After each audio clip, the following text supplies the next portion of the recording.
Welcome to Building the $1 Billion Business, the podcast where we dive deep into the strategies, insights, and stories behind the world's most successful financial advisors and introduce content and actionable ideas to fuel your growth. Together, we'll unlock the methods, tactics, and mindset shifts that set the top 1% apart from the rest. I'm Ray Sclafani, and I'll be your host. At ClientWise, we get asked frequently by advisors, hey, should I take on the role as CEO? Should I step back from day-to-day duties and engage in long-term strategic planning while focusing on aligning personnel and technology and thinking about what does it take to build an enduring firm? Well, in today's episode, I'll share with you 12 simple considerations that every advisor, controlling owner, founder, and CEO, if you're in the C-suite, you've got to begin thinking about a major mindset shift and perspective if you're committed to building an enduring firm. Recently, I was having a coaching session with a client of ours who is the leader of a multi-billion-dollar wealth advising firm, and I asked him a really simple question. I said, hey, when was the last time you had white space in your calendar just to strategically think? And he paused, and I could see in his eyes, and I could hear the silence.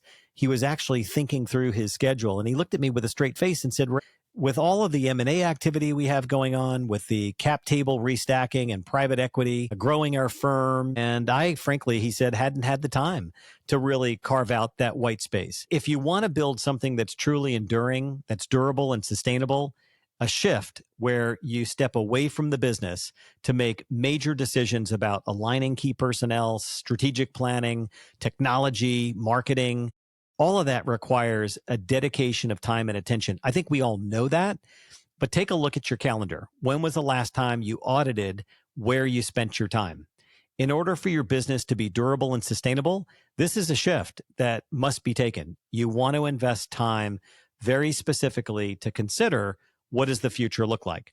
I'd like to provide you 12 vital areas of consideration and focus every enterprise leader who wants to ensure that their wealth management business endures ought to consider.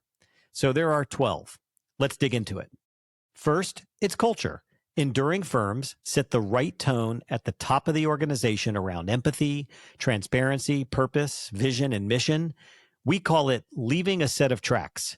What are the guiding principles that you want to impart to the next generation of leaders? And how do you create a culture of inclusivity and diversity of thought? Second, it's about people. People will either stay with your firm or leave based upon 4 key factors. And in this order: the nature of the work. Do people really like what they do?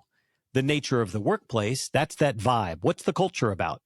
The nature of the relationship with those in charge, other team members. And then lastly, money. Having professional development plans in place matters. Having career paths in place for future leaders in your organization matters. Empowering employees to continuously improve. All of this matters. And yes, of course, hiring strategically and ahead of when you need the talent, looking for people all the time, always be recruiting. Those people who will be change agents for the organization is paramount. Number 3. Leadership. Sounds simple, but in order to truly professionalize your firm, you need people who are willing to and experienced at helping others grow. You need those pathways for professionals to become income partners and pathways for partners to become equity owners. And you need to set guiding principles for the next generation of leaders and provide performative opportunities so they have hands on the tiller while they're guiding the firm with you at their side as a mentor, as a coach.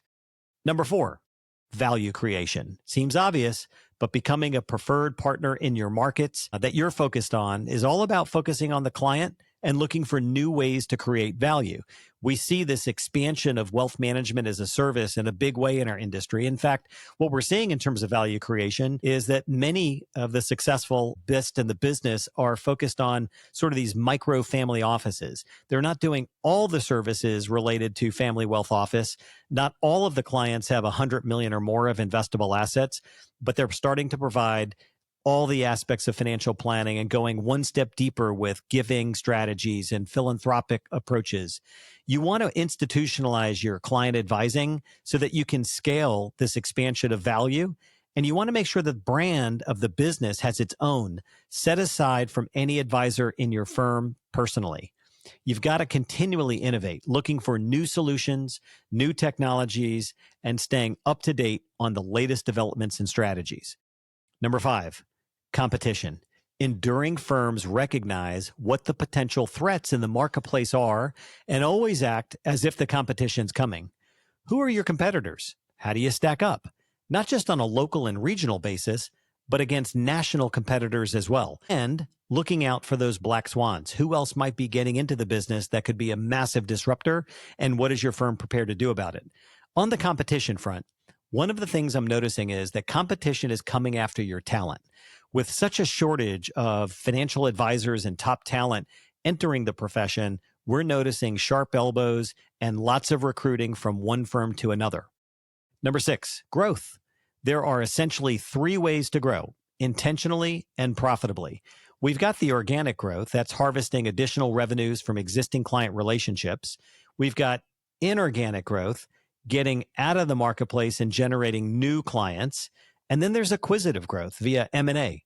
Everyone who's an owner or partner in the firm needs to be focused on some aspect contributing to growth of the firm. Commit to building capacity in advance of your need. Number 7, focus. Narrow your focus and place strategic bets on the areas you see as most likely to help you grow your firm, grow your people, and grow your enterprise value. Rather than trying to tackle too much, go deeper on 2 or 3 initiatives that present the very best opportunities for your firm long term. Number 8, this may sound crazy, but what we've learned about those C-suite executives who are thinking about building an enduring firm, they are great listeners. Advisors and leaders who successfully build enduring firms are listening to the brutal facts of reality, both internally and externally. They're tuned into the issues around their business like margin compression, attracting and retaining the right talent. They're listening for issues and listening for opportunities. And then they adjust quickly and accordingly. Consistently asking questions of your team and your clients to gain information and insights is what the best in the business are doing. Number 9, technology. Consistently creating structures where you're evaluating all of your technology and being open to change when something incredibly better comes along. The year 2020 is a great example. Firms that were agile enough and flexible enough to quickly transition to meeting platforms like Zoom and Microsoft Teams and adopting productivity tools like Slack and Slido and Smartsheet.com, they all had a clear competitive advantage. I would also encourage not getting too wedded to current technology. New tools like AI are entering the marketplace and expanding operational efficiency in great ways. So not getting wed to your CRM system or thinking about ways to bolt new tools into the platform and tech stack that you have is a real key operational differentiator. Number 10 is a brand. The best in the business know how to tell their story in a quick, clear, and compelling way. I often say ditch the pitch. This is not that elevator pitch. This is really about how do you tell a great story in a very cogent way about what differentiates your firm from others in the marketplace. What does your marketing and messaging machine look like? Take time to really get better at framing your firm. And I wouldn't say your current firm. Think about where you want the firm to be 3 and 5 years from now. What do you want your firm brand to look like? Number 11, financial security. Know your numbers. Know your P&L inside and out.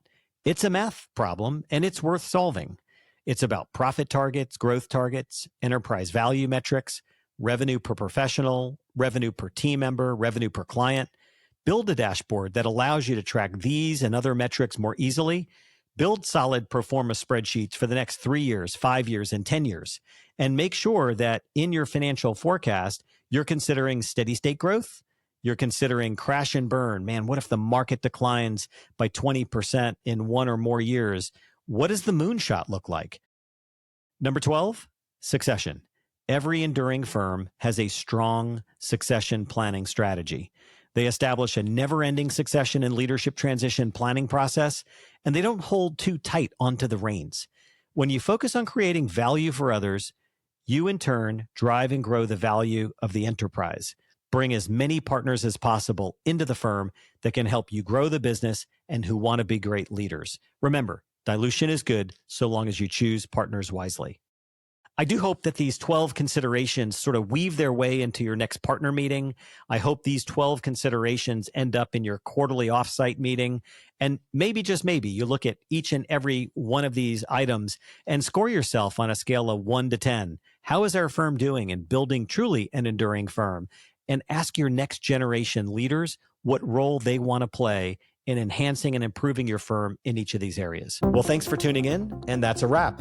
Until next time, this is Ray Sclafani. Keep building, growing, and striving for greatness. Together, we'll redefine what's possible in the world of wealth management. Be sure to check back for our latest episode and article.